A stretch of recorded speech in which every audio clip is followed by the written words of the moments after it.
Presenting Superman. Up in the sky.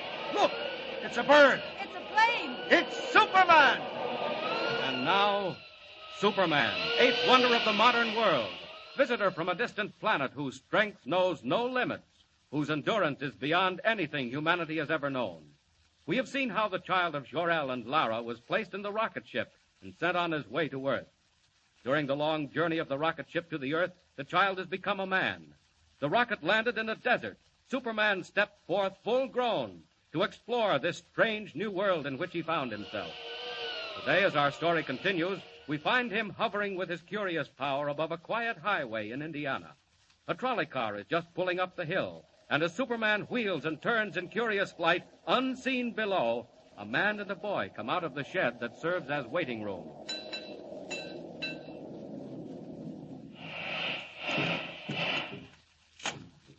Morning, Professor. Good morning. Going into town. Yes, that's right, John. Taking Jimmy to the fair. It is a great show, all right.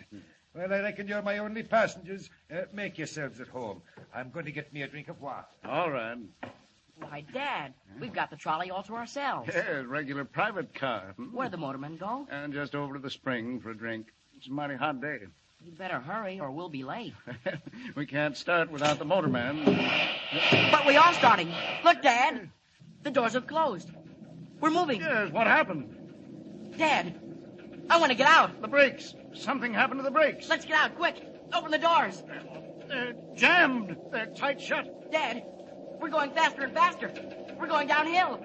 Dad, what are we going to do? Jimmy, come here. The window. Out the window, Dad. Get it open. Smash it. Oh, wait. Jump, Dad, jump. No. It's too late. Going too fast. We've got to, Dad. Look, there ahead, there's a tree. Jimmy. A tree's falling right in the tracks. Look, there in the sky.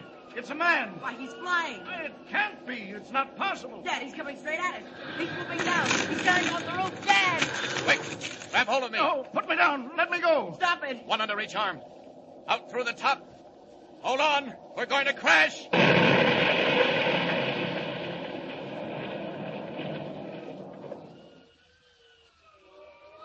Well, we just got out of that in time. Trolley car's a wreck. Smashed into a million pieces. Where are you going? What are you doing to us? What's happening? Put us down. Don't be frightened. You're all right. I had to get you out of there in a hurry. Pulling off that roof was the only way. Now we're going down again.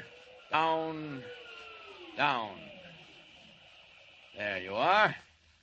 Safe and sound in the field. Well, I don't know what to say. Quite all right, Professor. Getting you and the boy out of that car was nothing. I can't believe it. Who are you, anyway? Where do you come from? I have no name.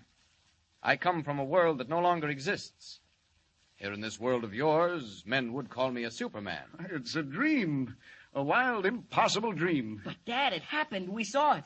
He flew down, took us under his arms. And out of the car, that's all. Nothing so strange about that. And you saved our lives, Jimmy's and mine. I don't understand even now, but I'm grateful. Are you, Professor? Well, do you doubt it? Would you do something to prove it? Would we? Anything at all. Then make me a promise. Promise that you'll say nothing at all about what's happened. What? Don't you want people to know? Not just yet. I want no one to know, except those I help. Will you promise? Well, if you wish. I do, believe me. Then you have our word. Is that all? No. You've given me your promise. Now I want your advice. You want advice from us? You know this world. I'm a stranger. You know the people in it.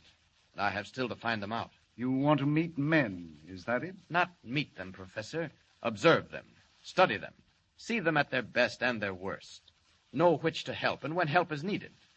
If you can tell me that... Dad, can we help him? Well, I think so, Jimmy, if that's what he wants. It would mean a great deal to me. Well, my friend, if we can call you that. I hope we can. My first friends on this earth.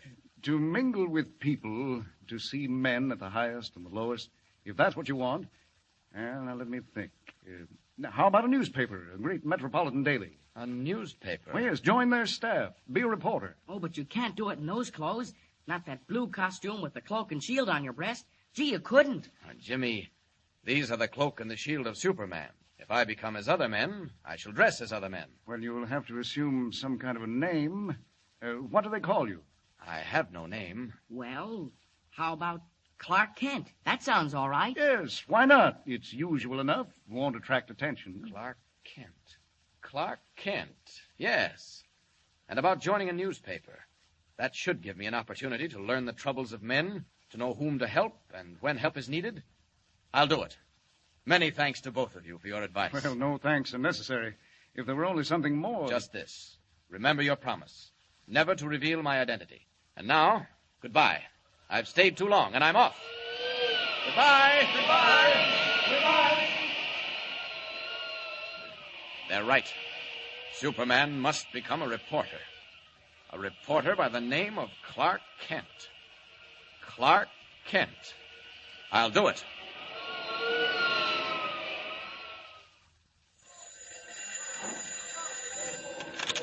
Steady, Rome. White.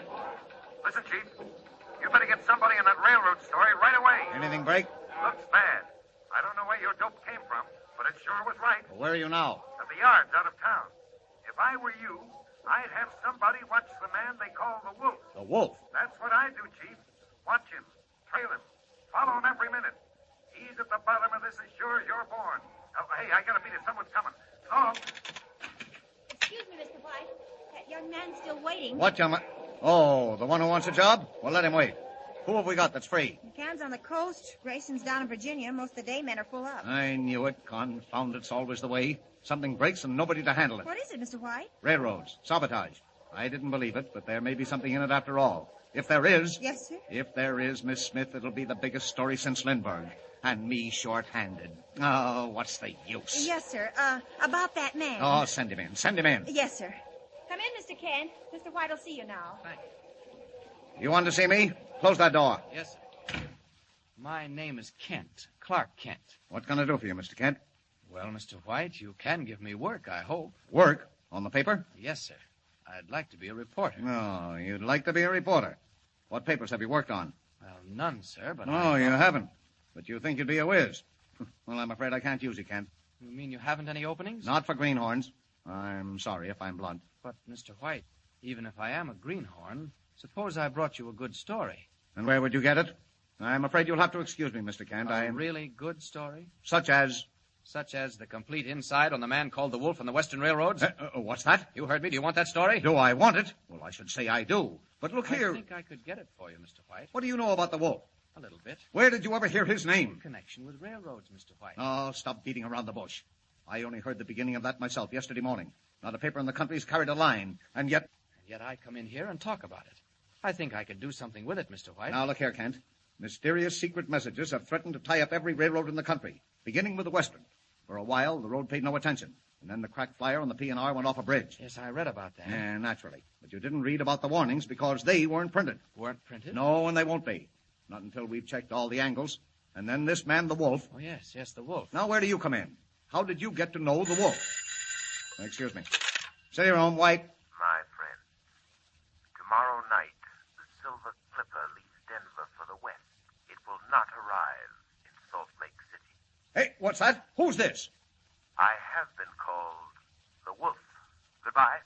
Hey, come back here. Come back here. Wait. Yes, Mr. White? Where did that call come from? I'm sorry, sir. The party's been disconnected. Nuts. Beg your pardon, sir, but if that call did come from the Wolf, I should be inclined to believe it. Huh? How do you know who that was? If I were you, I'd warn the officials in charge of the Silver Clipper. Look here. You couldn't hear that phone. What is this? How do you know who called me? As I was saying, Mr. White, suppose I brought you a good story. The story of the Silver Clipper and the Wolf.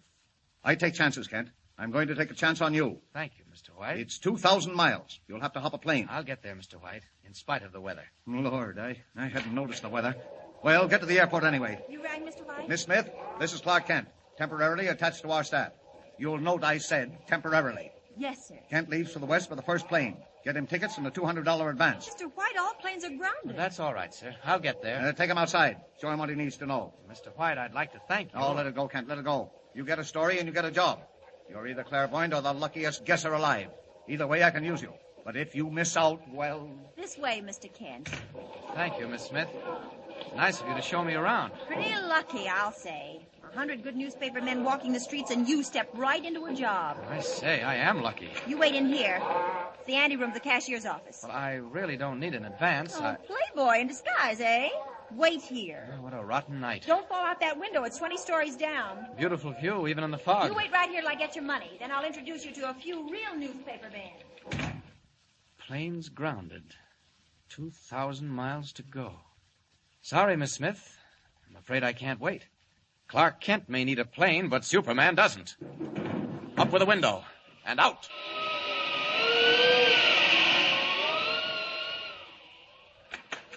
Get out. I hope I didn't keep you waiting too.